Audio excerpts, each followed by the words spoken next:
Student, आज मैं आपको एक्सप्लेन कर रही हूँ इकोनॉमिक्स के बारे में कि रियल में इकोनॉमिक्स क्या होता है। और ये 11th सीबीएसई का जो है वो फर्स्ट टॉपिक है। देन इकोनॉमिक्स जो है एक सब्जेक्ट होता है। Economics is a subject by which human beings learn how to earn money. First of all Adam Smith के अकॉर्डिंग यही था कि इकोनॉमिक्स एक ऐसा सब्जेक्ट है जिसके थ्रू ह्यूमन बींग्स ये लर्न करता है कि हाउ टू अर्न मनी, की एटलीस्ट मनी को किस तरह जनरेट किया जाए। नेक्स्ट मार्शल आया। Then according to Marshall's, economics is a science which deals with human behavior and the activities where the human welfare is maximum. तो martial के according जब आपका वेलफेयर मैक्सिमम हो वो हुआ। नेक्स्ट था रॉबिन्स। देन रॉबिन्स की जो बेसिक प्रॉब्लम थी वो थी स्कैरसिटी की, कि the wants of human beings are unlimited and resources are scarce means. हमारे पास मीन्स जो होते हैं वो स्केयर होते हैं और हमारी वांट्स अनलिमिटेड होती है। Then there is a problems, फिर प्रॉब्लम्स जनरेट हो जाती है कि how to use these resources, कि हम उन रिसोर्सेज का यूज किस स्टाइल से करें। The subject which provide this knowledge, तो जो सब्जेक्ट हमें इस स्टाइल की नॉलेज प्रोवाइड करता है कि हम जो है हमारे मिनिमम रिसोर्सेज का मैक्सिमम यूटिलाइजेशन करना जो सीख जाते हैं, then this is known as economics. Then economics is that branch of knowledge. First ध्यान से धीरे धीरे समझते जाइए। Economics is that branch of knowledge, it means economic एक नॉलेज की ब्रांच है। Economic is that branch of knowledge in which those activities of human beings are studies। ये एक नॉलेज की ब्रांच है जिसमें हम ह्यूमन बींग्स की उन एक्टिविटीज की स्टडी करते हैं which they undertake to acquire scarce means. उसमें वो लोग क्या करते हैं, ह्यूमन बींग्स एक्वायर करते हैं स्केयर मीन्स, जो भी स्केयर मीन्स उनके पास है उनको, and satisfy their unlimited wants, और अपनी अनलिमिटेड वांट्स की जो है उनको सेटिस्फाई करते हैं। वापस देखिए, economics is that branch of knowledge, economics is that branch, economics knowledge की वो ब्रांच है। उसके अंदर हम स्टडी करते हैं ह्यूमन एक्टिविटीज की, ह्यूमन एक्टिविटीज की जो स्टडी करते हैं which they undertake to acquire scarce means. वो ह्यूमन बींग्स अपनी स्टडी किस लिए करते हैं, स्केयर मीन्स को एक्वायर करने के लिए और अपनी सेटिस्फाई करते हैं अपनी अनलिमिटेड वांट्स को। तो वापस इसमें वही दो बात आ गई अकॉर्डिंग टू रॉबिन्स, कि जिसमें स्केयर मीन्स होता हो और हमारी वांट्स अनलिमिटेड है, तो स्केयर मीन्स से हम हमारी अनलिमिटेड वांट्स को किस स्टाइल से सेटिस्फाई कर सकते हैं। तो जो इकोनॉमिक्स है वो उसी की स्टडी करता है। तो that science which study human activities related to wealth, तो उन एक्टिविटीज की स्टडी करता है which are related from wealth, जो हमारे वेल्थ से जो रिलेटेड जितनी भी एक्टिविटीज होती हो एटलीस्ट हम इकोनॉमिक्स में उन्हीं की स्टडी करते हैं। तो ये थोड़ा सा बेसिक बैकग्राउंड था। आपको सबसे पहले एडम स्मिथ के थ्रू वेल सेंटर पे आना पड़ेगा। सबसे फर्स्ट जो है एडम स्मिथ इकोनॉमिक्स का फादर था, तो उसने इकोनॉमिक्स को डिफाइन किया। नेक्स्ट मार्शल आया, मार्शल ने जो था वो वेलफेयर को लेकर के डिफाइन किया, और नेक्स्ट रॉबिन्स, तो रॉबिन्स ने स्केयर मीन्स को लेकर के जो है इकोनॉमिक्स को डिफाइन किया है कि इकोनॉमिक्स जो है ह्यूमन बिहेवियर की स्टडी है, जिसमें हम ह्यूमन बिहेवियर की स्टडी करते हैं। जितना भी पर्टिकुलर ह्यूमन अपने बिहेवियर में टोटल आपका अगर कंजम्पशन है, प्रोडक्शन है, एक्शंस है, तो सारा ह्यूमन बिहेवियर जितनी भी एक्टिविटीज करता है एटलीस्ट इसमें उसकी स्टडी की जाती है। तो इकोनॉमिक्स जो है जो ग्रीक वर्ड से निकल करके आया, इकोनॉमिक्स जो है वो टू ग्रीक वर्ड जो है उनका कॉम्बिनेशन है। फर्स्ट इज आइकास एंड सेकंड इज नियमन। तो आइकोस मीन्स जो होता है हाउस होल्ड होता है, नियमेंस मीन्स होता है मैनेजमेंट। तो हाउस होल्ड का management is known as economics, कि जिसमें हम अपने टोटल जो है वो मैनेजमेंट करना सीख जाते हैं, जो हमारे रिसोर्सेज हैं उनसे हम हमारी वांट्स को सेटिस्फाई करना सीख जाते हैं। तो आइकोस प्लस नियमन हाउस होल्ड मैनेजमेंट, कि आप अपनी वेल्थ को किस स्टाइल से जो हाउस होल्ड मैनेज कर करके रख सकता है। इकोनॉमिक्स इज अ साइंस, वापस देखिए इकोनॉमिक्स इज अ साइंस, तो इकोनॉमिक्स ये क्या माना गया, साइंस माना गया, not arts. Economics is the science of human behaviour. किसकी है ये साइंस, ह्यूमन बिहेवियर की है, जिसमें पर्टिकुलर ह्यूमन बिहेवियर की टोटल जितनी भी एक्टिविटीज होती है उसको एक साइंटिफिक मैनर में हम स्टडी करते हैं, concern with the allocation of square means. किससे रिलेटेड है ये, concern with the allocation of square means, कि आपके पास रिसोर्सेज कैसे हैं, स्केयर है, और उनको आप किस स्टाइल से एलोकेट करते हो। एलोकेट मीन्स आपकी जितनी भी वांट्स होती है कि भाई मुझे दूध लाना है, सब्जी लानी है, बिल देना है, इलेक्ट्रिसिटी करनी है, ये आपकी क्या है, एलोकेशन है। अब आप उस एलोकेशन में किस स्टाइल से अपने स्केयर मीन्स को जो है in such manner that consumer can maximise satisfaction, कि कंज्यूमर का जो है सेटिस्फेक्शन लेवल हायर हो, and producer can maximise his profit, high profit, और प्रोड्यूसर जो है वो हाई प्रॉफिट जनरेट कर सके, and a society generate high social welfare, और सोसाइटी में हाई सोशल वेलफेयर हो। तो वापस देखो, इकोनॉमिक्स एक साइंस है जो ह्यूमन बिहेवियर की स्टडी करता है, और it is concern with the allocation of square means, जो भी आपके स्क्वायर मीन्स है एटलीस्ट ये उससे रिलेटेड होती है, इन सच मैनर, ऐसे मैनर में जिसमें कंज्यूमर को मैक्सिमम सेटिस्फेक्शन मिले और प्रोड्यूसर का मैक्सिमम प्रॉफिट और सोसाइटी में मैक्सिमम सोशल वेलफेयर हो। इट मीन्स इन तीनों को, किसको, कंज्यूमर को भी बेनिफिट हो, आपके प्रोड्यूसर को भी बेनिफिट हो, और सोसाइटी को भी जिसमें बेनिफिट हो। तो एटलीस्ट इकोनॉमिक्स वही सब्जेक्ट है जिसके थ्रू इन तीनों का मैक्सिमम सोशल वेलफेयर होगा।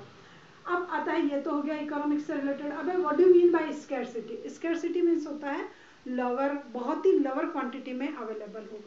अब आप ये देखते हो कि किसी भी इंसान को ऐसा नहीं लगता, चाहे वो रिच हो चाहे पुअर हो, उसको ये लगता है कि उसके पास जो रिसोर्सेज अवेलेबल वो बहुत ही स्केयर मीन्स में है। आप चाहे कितना भी अर्न कर लो, आपको हमेशा ये लगेगा कि मेरी इनकम बहुत लोअर है। तो स्केयर का मीन्स कहीं ना कहीं आपको कुछ दुर्लभता, कुछ कमी नजर आती है कि मेरे पास जो रिसोर्सेज है वो लोअर है। चाहे रिसोर्सेज आपके पास कितने भी हाई क्यों नहीं हो, आपको एवरी टाइम्स ऐसी फीलिंग्स आती है कि स्केयर है। तो scarcity when what you have is less then what you want. Scarcity का मीनिंग होता है कि व्हेन व्हाट यू हैव, जो आपके पास है, is less then what you want, जो तुम चाहते हो उससे, तो उसको हम क्या कहते हैं, स्केरसिटी कहते हैं। कि जो मेरे पास है वो कम है क्योंकि मैं उससे कुछ ज़्यादा चाहता था। एवरी टाइम आपको लगता है 4 ड्रेस है तो आपको लगता है नहीं यार 5-7 होनी चाहिए, 7 हो गई तो यार 10 होती तो अच्छा था, 10,000 कमाते तो यार मैं 15 कमाता, 15 तो 20। It means what you have is less every time, what you want, जो आप चाहते हो उससे कम होता हो, तो उसको हम स्कैरसिटी कहते हैं। एवरी टाइम जो सप्लाई है it is lower than demand, या supply is lower than your desire. किसी भी कमोडिटी की, वेल्थ की, रिसोर्सेज की सप्लाई आपको हमेशा स्केयर लगती है, लोअर लगती है in comparison than your desire. Then supply is less than desire, supply जो होती है आपके डिजायर के कंपैरिजन में लेस हो जाती है। तो अब आपके सामने क्या हो जाती है, जब आपके पास रिसोर्सेज कम है और आपकी वांट्स अनलिमिटेड है, तो आपके सामने जो प्रॉब्लम जनरेट होती है इट इज चॉइस, कि आपको किस स्टाइल से चूज करना पड़ेगा, चॉइस जो है आपकी करनी पड़ेगी। तो choice means the process of selection. Choice जो है वो एक प्रोसेस है आपके सिलेक्शन की फ्रॉम अवेलेबल लिमिटेड रिसोर्सेज, जो आपके पास लिमिटेड रिसोर्सेज अवेलेबल है उसमें से अब आपको चूज करना है कि मुझे जो अल्टरनेटिव यूजेज है मेरे, उसमें से मुझे क्या करना है। सपोज कीजिए आपके पास 10 रुपीज है और आपके पास अल्टरनेटिव्स है कि मैं कॉफी पी लूँ, नोटबुक परचेज कर लूँ, या पेन परचेज कर लूँ, या समोसा परचेज कर लूँ। तो ये आपके रिसोर्सेज हैं वो स्केयर हैं, आपकी वांट्स अनलिमिटेड है। अब आपके सामने चॉइस की प्रॉब्लम आती है, तो चॉइस में जो जिसका जो दिमाग जैसा चलेगा, जैसे जिसका अच्छा लग रहा है कि नहीं एजुकेशन सही है तो वो नोटबुक परचेज करेगा, जो एडिक्ट है वो कॉफी पिएगा, और जो पेटू राम जी है वो समोसा खाएगा। तो ये हो गया कि आपने इन रिसोर्सेज का किस स्टाइल से जो है वो यूजेस किया। तो चॉइस जो है वो एक सिलेक्शन की प्रोसेस है, आपके जो रिसोर्सेज अवेलेबल है जिनके जो अल्टरनेटिव यूजेस है, उन अल्टरनेटिव यूजेस में से आपको किसी बेस्ट जो ऑप्शन है एटलीस्ट उसको आपको चूज करना पड़ेगा, उस बेस्ट रिसोर्सेज को आपको इसमें से चूज करना पड़ेगा। अब है आपकी माइक्रो इकोनॉमिक्स। अब यहाँ तक तो हो गया आपके इकोनॉमिक्स के बारे में। नेक्स्ट आता है माइक्रो एंड मैक्रो। अब आपकी जो है पर्टिकुलर प्रॉब्लम है it is deals at 2 levels. इस प्रॉब्लम्स की आप जो डीलिंग करोगे वो 2 लेवल पर जाकर के इसकी डीलिंग होगी।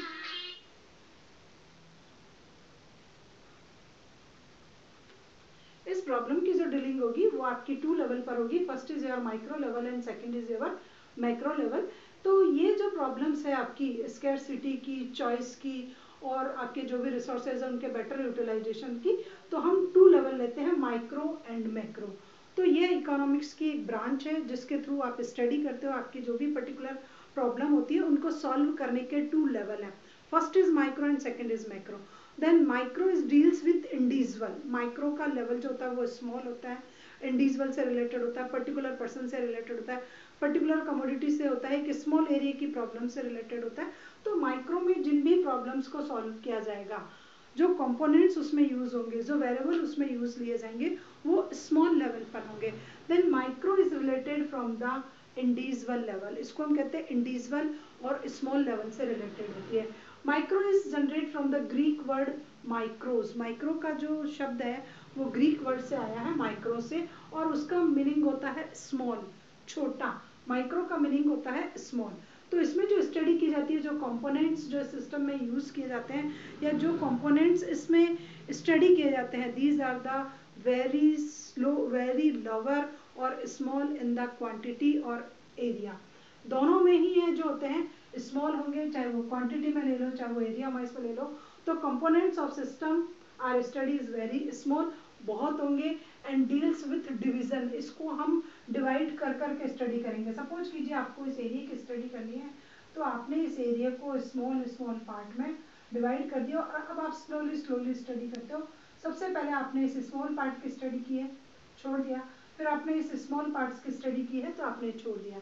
तो ये जो माइक्रो वर्ड होता है, it is related from individual firm. Individual जो है, जैसे सपोज कीजिए कि आपको एक पर्टिकुलर इंडस्ट्री की डिमांड और सप्लाई की स्टडी करनी है, then it is included in the micro. Micro level में आपको लेना. सपोज कीजिए आपको इस पर्टिकुलर पेन की डिमांड और सप्लाई या कॉस्ट की स्टडी करनी है, then it is also included in small. ये एक स्मॉल एरिया में इंक्लूडेड है, तो इसकी स्टडी जो है वो माइक्रो से रिलेटेड आएगी. तो माइक्रो में जो भी बेसिक प्रॉब्लम होती है, उनको एक स्मॉल एरिया पे, जैसे किसी पर्टिकुलर कमोडिटी के प्राइस है, पर्टिकुलर समझ लो मेरी इनकम से रिलेटेड जो स्टडी करनी है, या एक छोटे से एरिया की पॉपुलेशन की स्टडी करनी है, या एक फैमिली में कितने मेंबर है उनका अर्निंग सिस्टम क्या, उसकी स्टडी करनी है. तो particular firm, particular commodity, particular area, जहां उनकी स्टडी की जाती है, these are included in micro. Next आता है macro. Then macro is the, macro means whole economy. Macro का जो एरिया होता है वो बहुत लार्ज हो जाता है, बहुत हायर लेवल पर हो जाता है. तो macro word is generate from the Greek word macros. Macro जो वर्ड आया, it is generated from the Greek word macros, and the meaning of macros is large. उसका मीनिंग होता है लार्ज. तो उसमें जो हम activities are related with whole economics, इसमें जिन प्रॉब्लम्स की स्टडी की जाएगी, या जो टारगेट होंगे, या जो कंपोनेंट्स और वेरिएबल ऐड किए जाएंगे which are related from whole economy, वो टोटल इकोनॉमिक्स से रिलेटेड होते हैं. एंड डील्स विथ एग्रीगेट, इसमें एग्रीगेट्स की स्टडी की जाती है. तो यहाँ पर यह होगा कि अगर आपको होल इकोनॉमी की स्टडी करनी है, तो वो होल इकोनॉमी की स्टडी जो होगी वो आपके मैक्रो में रिलेटेड आएगी. तो micro is solve small level problems, and macro are solve large scale problem. अब आप देखिए कि सपोज कीजिए कि ये है आपका इंडिया, अगर यहाँ राजस्थान है, यहाँ कुछ और है, यहाँ है. तो अगर पर्टिकुलर आप स्टेट वाइज स्टडी करते हो देन माइक्रो, और आप ऑल इंडिया की स्टडी करते हो देन मैक्रो. तो ये हो गया कि एक स्मॉल पार्ट की, अब आप राजस्थान में एक छोटे से डिस्ट्रिक्ट की स्टडी करते हो देन माइक्रो, और अगर आप टोटल राजस्थान की स्टडी करते हो देन मैक्रो. तो ये जो है पोजीशन चेंज हो जाती है. Sometime macro is deals at macro, and sometime macro is deals as micro, ऐसा हो सकता है. जैसे राजस्थान, पहले आप क्या हो गया, अगर आपको राजस्थान में से आपको अगर राजसमंद डिस्ट्रिक्ट की स्टडी करनी है तो it is deals as micro. अब आपको राजसमंद में भी पर्टिकुलर एक गांव की स्टडी करनी है then Rajsamand deals as macro. तो ये जो होता है वो डील सिचुएशन जो है उसमें चेंज हो जाती है. Then what is the difference between micro and macro. Micro और मैक्रो में क्या डिफरेंस है. तो अब आपको सबसे पहला, जब कभी भी आप डिफरेंस बताते हो तो इनके मीनिंग का डिफरेंस बता दोगे कि it deals with the small part of basic problems, या स्मॉल पार्ट ऑफ इकोनॉमी, या deals with divisions, and it deals with aggregate, जिसमें होल इकोनॉमिक से रिलेटेड बेसिक प्रॉब्लम्स को सॉल्व किया जाता है. उसके बाद होता है एक्सप्लेनेशंस. तो और micro economic explanation, the ups and downs in individual firm. Individual firm में जो अप्स एंड डाउन्स होते हैं, एटलीस्ट ये उसकी स्टडी करता है. जबकि आपकी macro economic deals, macro economic explanation the ups and downs in economic. Economic में जो अप्स एंड डाउन्स क्रिएट होते हैं, ये उसकी स्टडी करता है. For example बूम्स, crisis, depressions, economic में अगर ऐसी सिचुएशन आई है तो ये उनकी स्टडी करता है. तो फर्स्ट किसका एक्सप्लेनेशन कर रहा है, ups and downs in individual firm. Individual firm में जो अप्स एंड डाउन्स होते हैं ये उनसी का एक्सप्लेनेशन करता है. और मैक्रो यहाँ पर जो है मैक्रो आएगा.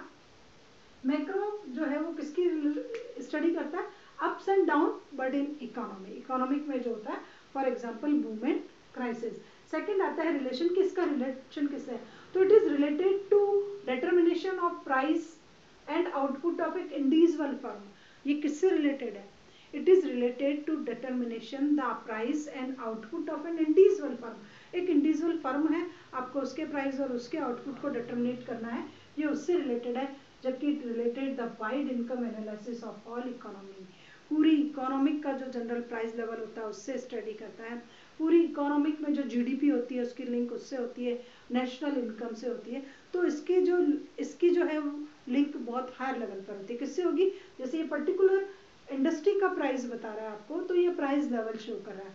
ये पर्टिकुलर इंडस्ट्री के आउटपुट को बता रहा है, तो ये अपनी जीडीपी को बता रहा है। ये पर्टिकुलर पर्सन की इनकम को बता रहा है, तो ये नेशनल इनकम के बारे में, नेशनल इनकम को जो है वो एनालिसिस कर करके आपको बता रहा है। अब स्कोप, तो naturally the scope of microeconomic is limited because it is related only for a individual unit, particular person, particular commodity, etc. And the scope of macroeconomic is wide because all components and variable are related from the whole economy. जो भी components, जो भी variable आप लोगे, it is related from the whole economy. Next आता है आपका use, किसका use कहाँ किया जाता है, तो determination of various policy of industry। इसका जो यूटिलाइजेशन करते हैं वो यूटिलाइजेशन करते हैं determination the policy of industry, कि पर्टिकुलर इंडस्ट्री की पॉलिसी को अगर डिटर्मिनेट करना है तो हम इसका यूटिलाइजेशन करेंगे। जबकि इसका यूटिलाइजेशन क्या किया जाता है, use to solve the national problems, national policies, economic policies. तो इसका यूटिलाइजेशन वहाँ किया जाएगा जब आपको नेशनल लेवल की प्रॉब्लम्स को सॉल्व करना हो, आपको नेशनल पॉलिसीज प्रिपेयर करनी हो, इकोनॉमिक पॉलिसीज प्रिपेयर करनी हो, तो इसका यूटिलाइजेशन हम वहाँ करेंगे। उसके बाद simple and complicated, then micro. Naturally simple because जो आपको स्टडी करनी पड़ती है, ज़्यादा मैथमेटिकल फार्मूलाज यूज़ नहीं करने पड़ते हैं, इतना कोई हाई सम्स, हाई फार्मूलाज वगैरह यूज़ नहीं करता, और सिंपल है बिल्कुल। एक आपको वो निकालना है, एक पर्टिकुलर पर्सन से रिलेटेड डेटास कलेक्ट करके आपको निकालना है। बट इसकी स्टडीज होती है वो कॉम्प्लिकेटेड हो जाती है, डिफरेंट टाइप्स के वेरिएबल्स, उनकी सम्स, उनका एडिशंस, उनका एग्रीगेट्स, तो ये निकालना पड़ता है, तो ये थोड़ी सी कॉम्प्लिकेट हो जाती है। Then it is related price level of individual firm and it is related the output and general price level of whole economy, तो ये होल इकोनॉमी के उससे रिलेटेड है। तो these are the difference between micro and macro economics.